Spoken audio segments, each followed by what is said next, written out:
Hi, welcome to the Interaxis YouTube channel, interaxis.io.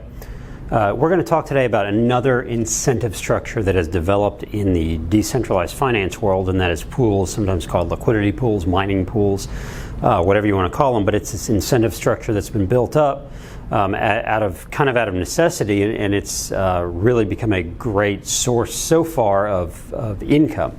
And many of the different DeFi protocols and dApps are actually using liquidity pools and giving you as an investor the ability to participate. Now remember, we're not endorsing any of these. You do your own research, you talk to your financial advisor if you have one, and figure out if it's right for you, but we kind of want to explain what the incentive structure is and what it means. So to talk about liquidity pools, we have to go back a little bit and, of course, talk about the traditional finance world. So in the traditional finance world, you have exchanges like the New York Stock Exchange or NASDAQ, for instance. So on the stock exchange, on many of the stock exchanges, you have what's called market makers, right? So if I have, we'll call it Apple stock. Apple's actually a bad example, because it's actually a NASDAQ stock. So let's say GE, General Electric, GE stock, and I wanted to trade it. Here's what happens. There are the bids, right, and the asks. And if I want to buy General Electric stock, I put in I'm going to bid, $10, and I want to buy 1,000 shares of it, something like that. And there's someone on the ask side that says I will sell.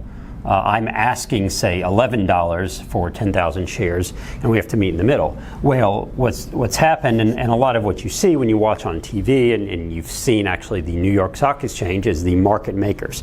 There are people whose job it is to be in the middle and to sell to these people that are buying and to buy from these people that are selling. And what had to happen at one point, when you go way back in the history of the stock exchange, when this is pre-telephone, this is obviously pre-internet and everything, is you had to have market makers. You had to have, in order to keep the market functioning, not everyone could obviously be in the pit. Right, not everyone could be there trading, and the original New York Stock Exchange was one where you really you had to physically trade. You had to physically talk to someone to actually make those trades. So you had a market maker that was responsible for selling to those that wanted to buy, and for buying from those who wanted to sell, and the market maker could kind of make the price. But they were exactly what the name says, the market maker. They kind of created the market. They said, here's what we're willing to sell to you for, here's what we're willing to buy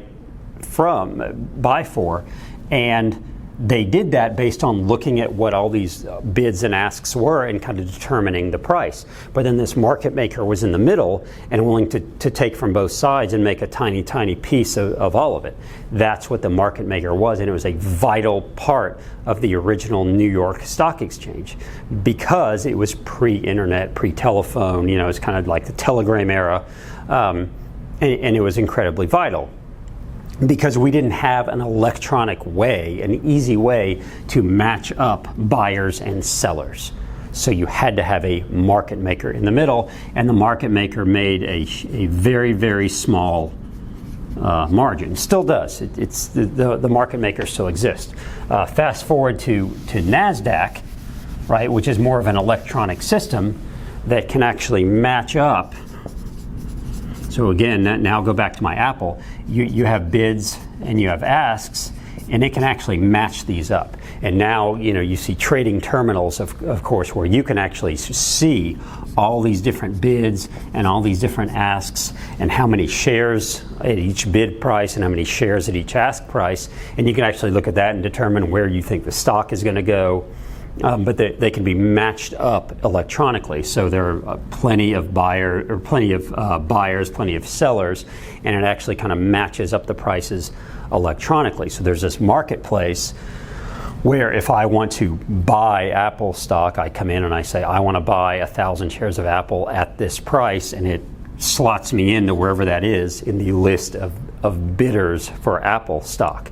And if someone is willing to sell, they can come take they can come sell me their Apple stock at this particular price that I've set forth. So once I make my bid, it goes in there electronically. Now, before my bid is accepted, I of course can pull it off the table, right? But the idea is here are all these bids and here are all these asks, and they kind of get synced up electronically, so that if I put in a bid for, we'll call it $500 for Apple, I will buy shares at $500, and someone else is willing to sell for $500. We get matched up, and bam. If I'm first up there, then I get to buy at that $500 directly from this person over here. So that's kind of how the traditional markets work, and it works at the same way in pretty much any exchange, whether it's commodities or whatever it is we're trading.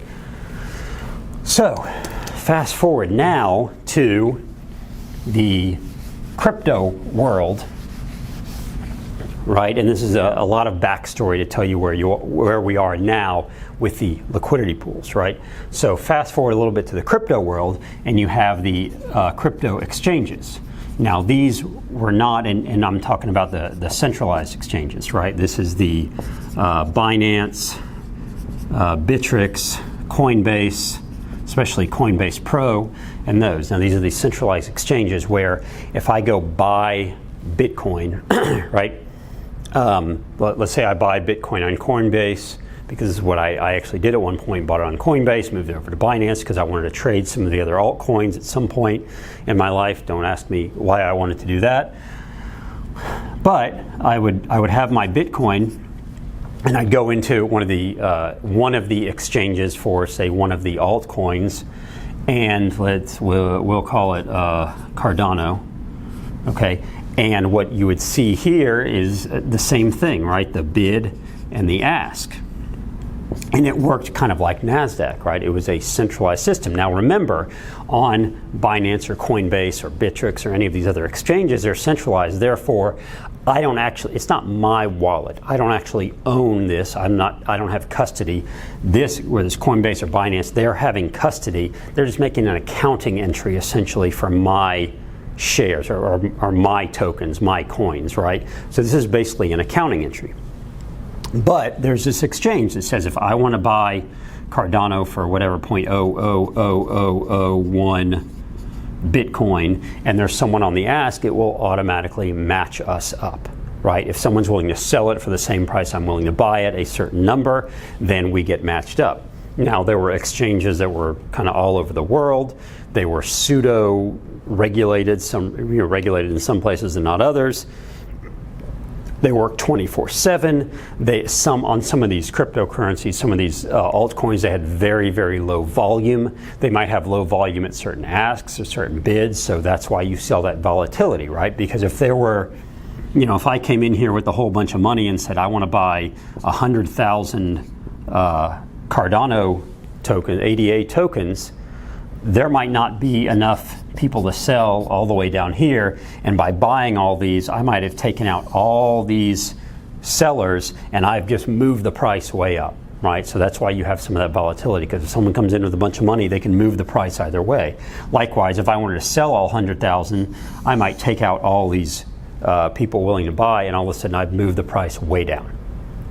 Okay, so that is kind of how centralized exchanges works. Is we're still electronically matching up, just like NASDAQ, but again, I don't have custody of this. I'm doing it as basically accounting entries within the Binance or Coinbase or Bittrex wallets. Okay, but there has to be a seller in order for me to buy. There has to be a buyer in order for me to sell. It is still that kind of market, but keep in mind, there are so many exchanges, it's not centralized. It's not like NASDAQ, where I can only essentially trade Apple on NASDAQ. I can only trade GE on the New York Stock Exchange. I can trade Bitcoin for Cardano at a bunch of different exchanges, and the prices might be slightly different, and there might be more volume on some exchanges than others because it wasn't all that regulated. It wasn't based on one geography. So there might have been low volatility or low liquidity on some of these. And the low liquidity, again, means that maybe there weren't that many Cardano tokens to be able to be sold. Maybe there weren't that many people participating in the buying and selling of a certain token, and therefore you can really move the market if you wanted to. Or I might have a tough time getting out. If I had bought a whole bunch of Cardano tokens and I wanted to get out and sell, it might be really hard, because by selling a bunch of them, I might drop the price significantly. And if I didn't really want to drop the price, then it takes me a long time to get out. So we'll fast forward a little bit again with the start of the DEXs, right? So now we have the decentralized exchanges. And in the decentralized exchanges, people said, look, I don't want to have to be in a centralized exchange. I don't want to have to be in Binance or Coinbase or whomever, because I don't feel safe. It's not really my money. That not your keys, not your crypto kind of thing. And they could get hacked. Everything could get stolen. And I might lose my two-factor authentication, whatever it is. I want to have custody. That's part of crypto. That's part of the ethos of crypto, is I get to custody my own assets. So in a decentralized exchange now, in one of the first ones, IDEX, the deal was you're still going to have the bid, and you're still going to have the ask here. Okay, I'm bidding to buy. I will buy or I will sell. But and it was usually based in ETH, right? Because even when IDEX came out, this is pre-DAI. This is before DAI was really out for a while, and definitely before it was as big a deal as it was. So you basically traded based on ETH, but what you had to do in order to put your bid or your ask in is you had to lock it into a smart contract. So if this were the ETH, we'll call it Augur, or I guess rep tokens in IDEX, then if I were trying to sell my rep tokens, I would have to say I'm trying to sell 1,000 rep tokens for call it 1 ETH or something. I have no idea if these prices even make sense, but I would have to lock these into a smart contract in order to sell them, because that was the only way that the DEX could really function, was I had to lock those in order to keep this ask, because otherwise, if I could just put them in and out based on whether or not my wallet was connected at the time, this is the way to do it. Even when my wallet wasn't connected, is my rep would actually leave my wallet, go into the smart contract, and be locked in here until they sold. And then the ETH would show up in my wallet. Okay, that's how it would work, and that's what IDEX had to have. But that's the only way you could do it without giving up custody of your assets. So I have custody, but I had to lock these into a smart contract in order for this decentralized exchange to function correctly. Because again, you can't have someone putting a whole bunch of tokens on the ask. Or on the bid or whatever, on the bid, trying to drive the price up, and then they just take them off the table at the last minute. You couldn't have that. You had to be able to lock them up in order for the DEX to actually function efficiently and function correctly. So that system wasn't as good either. It was better, but it wasn't quite as good. So then we have the advent of Uniswap and the bonding curves. Right, and this was pretty revolutionary in giving us the liquidity pools that we have today. So with Uniswap, the idea is for any token pair, so we'll call it the ETH DAI token pair. Okay, you want, let's say ETH today is worth 200 DAI, just to make our math simple. So 1 ETH is worth 200 DAI. You want to the idea of this is that if I come in an exchange, let's say I have 1 ETH and I need 200 DAI. Okay, that's the exchange I want to make. You're going to have this pool of ETH and DAI. That's the ETH DAI liquidity pool, and you're going to have say 500 ETH, or I'll make my math easy, 1,000 ETH. And 20,000 DAI in the pool. That's how it's created. That's how it's calculated. That's how we know what the price is. There's 1,000 ETH in here and 20,000 DAI. Did I do my math right? No, this should be 200,000.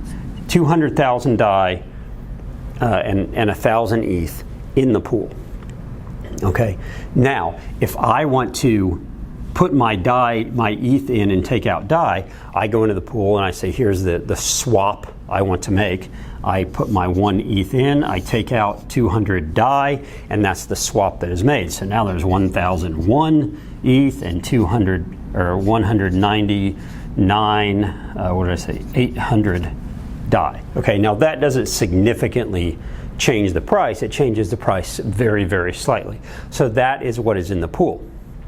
So the question is, okay, where does this liquidity pool come in? Well, you have to somehow get these in the pool. Okay, and you have to, it goes back to everything else, you have to give people the incentive to put their money, put their ETH and their DAI in the pool. So the way it works is, in order to get up to those numbers and have enough in the pool to actually make it a real exchange, and to make it to where you can keep the price relatively stable, you have to give people the incentive. And the incentive is, let's say I have, you know, $1,000, 1,000 DAI in my wallet. Well, if I want to contribute to this pool, I might convert that 1,000. I have to do an equal number of ETH and DAI. So it would be 500 DAI and what is that? 2.5 ETH. Okay, I contribute that to the pool. An equal number on both sides based on whatever the current price is. Now what happens is every time, now that contributes to the, you know, what do we say, 1,000 ETH and 200,000 DAI. This is my little piece of it. When I do that, I get a token that represents, or I get tokens that represent my piece of this pool. Okay, this is my tiny, tiny little piece of this whole pool. Now, every time someone else comes in and makes a transaction, so they put in their 1 and they take out their 199, you know, and it becomes 800, and 1 ETH comes out, or 1 ETH goes in and 200 DAI come out, every time they're paying a 0.3% or 0.03% fee to Uniswap for that. And that fee is what goes to pay to my token. My token is sitting in my wallet. So I'm getting a little piece. So if I'm okay holding ETH and DAI anyway for the long term, then I can contribute to this particular pool and I can earn a little fee as they're going up, as they're being traded. Now, the ETH DAI pool and how I determine how much I want to make or how much I can make, looking across the different pools. The ETH DAI pool obviously probably has the most number of swaps. So there's going to be the most chance to earn fees. There are going to be more fees earned on this pool than probably on any other pool. However, there's also going to be the most people contributing to the pool.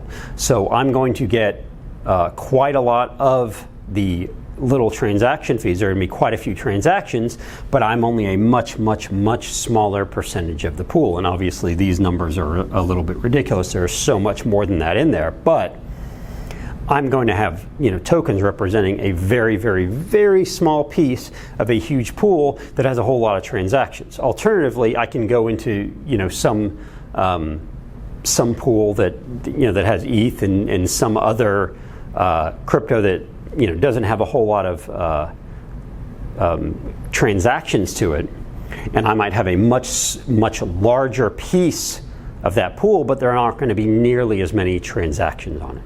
So that is a little bit of the incentive structure in liquidity pools. Now, in Uniswap, it is 50-50. So if I'm going to contribute to this pool, it's got to be, you know, half and half. And then what happens is when I want to get out of the pool, when I get out, I might not have 50-50 anymore based on how the pool is moved, but I'm going to have the same, roughly the same dollar amount or the same DAI amount when I pull my tokens back out as I had before, but I might have more ETH and less DAI, or more DAI and less ETH based on how the price has moved, because the price is going to be determined again based on how many ETH and how many DAI are in the pool at any one time.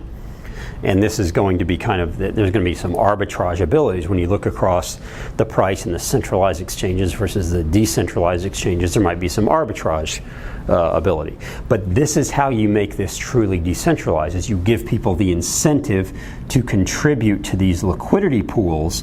And the incentive is that every time someone else transacts with this pool, you get a tiny percentage of the fee based on the fact that you have tokens that represent your contribution to this pool. I had to put my tokens, my tokens in, my ETH and DAI tokens. I had to contribute to this pool, and this is going to keep fluctuating based on the transaction. So if more and more people are putting in ETH and taking out DAI for some reason, okay, you could end up with 1,100 here, and whatever the number is here, that this goes down and this goes up. Well, now there's going to be more ETH and less DAI. The price is going to fluctuate. Okay, so ETH is then going to be worth more. So that is a little bit about how liquidity pools are working. So as far as incentive, and now there are others. There's Curve Finance and Balancer and such that also operate liquidity pools. And this particular video is not to go into all the different pool operators and how they work, and we can do that at another time, and we can go into those on other videos. But this is essentially the idea of the incentive structure. And the incentive structure is we need people to contribute their liquidity. Just like with proof of work, we needed people to contribute to make it decentralized their computing power, their electricity, their processing power, their time to keep the ledger going, to keep it secure, to keep the transactions going, and so we're going to reward you. Then there's proof of stake, right? We needed people to contribute and keep their tokens and not go exchange them when the value goes up. We need people to keep their tokens and keep contributing so that we can keep processing blocks and keep it safe and secure. Now, with pools, we need people to keep contributing their tokens to this pool, this in this case the ETH DAI pool or any of these other pools, so that the balance doesn't get too off, so that it kind of remains balanced on both sides. So we need people to keep contributing ETH and DAI in equal amounts, and we're going to pay a fee. And the fee, this is the incentive that we're talking about, is this little fee. So that's a little bit about liquidity pools and how they have created this incentive structure. Now, on top of that, you have different people creating, like set protocol, like token sets based on liquidity pools. You have Zapper that has, brilliantly made it to where I can come into Zapper with my ETH, for instance, and say, look, I want to contribute to this pool, and they show on Zapper here the ones that are that might be somewhat more aggressive, more conservative. They'll show what kind of return they're getting, and the return is based on how much of the pool, how many transactions there are, how much of the pool you can have, and therefore how much you can earn based historically how much people have been earning by contributing to that particular pool. Now, if everyone sees that and jumps into that pool, well, now you're not going to be earning as much. Okay, but what Zapper does is in one shot, they'll take your ETH or your DAI, they'll split it off into an equal number of ETH and DAI, for instance, or ETH and Maker or whatever, and put that into Uniswap or Balancer or one of the others, and give you your token. Right, put that in your wallet, and they'll do it all in one transaction, which saves you on gas fees in Ethereum. It also saves you time, and if you're not quite sure what you're doing, then this makes it really easy.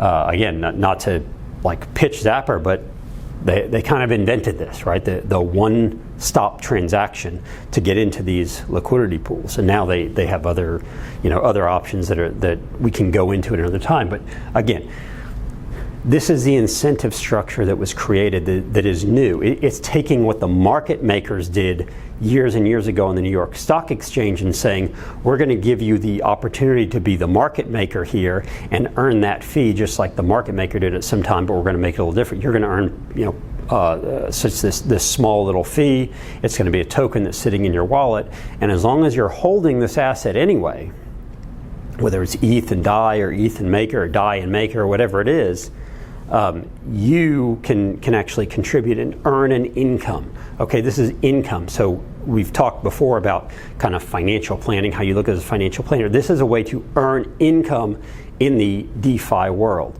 And it's, of course, there are ways to arbitrage this, or there are ways to find the best liquidity pool, the liquidity pool is paying the most at any one time, or you can go, look, I like this particular token, I like Maker, or I like Rep, or I like some, BAT or something like that. I want to hold that token anyway. I might as well earn a little bit of income on it. And this isn't staking it, this is contributing it to a liquidity pool. So a little bit about this particular incentive structure, the pools, the liquidity pool fees, the LP fees. Hope you enjoyed this video. Hope it was helpful. Subscribe to the YouTube channel. Visit us on our website, interaxis.io, the email address, info@interaxis.io, and of course on Twitter @interaxis8, number 8.